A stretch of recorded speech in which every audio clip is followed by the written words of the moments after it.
Vous connaissez très bien l'affaire. Est-ce que, à vos yeux, il y a des choses qui n'ont pas encore été faites?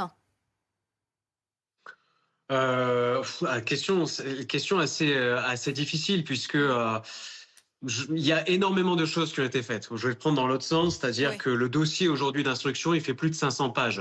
J'ai eu les chiffres qui m'ont été communiqués il y a pas longtemps par l'ASR. Bon, on est à plus de 60 perquisitions, on est à des milliers de données qui ont été épluchées, 4 gardes à vue, on le sait. C'est massif, hein, ce qui a été fait. Et puis, on a eu recours à des sapiteurs, c'est-à-dire des experts qui épaulent sans arrêt les propres experts de la gendarmerie nationale. Ce sont bien sûr les moyens de la gendarmerie, plus les moyens des laboratoires privés. Il y a le professeur d'Outremepuy à Bordeaux, il y en a d'autres encore. C'est une enquête qui coûte plusieurs millions d'euros, hein, depuis qu'elle a débuté.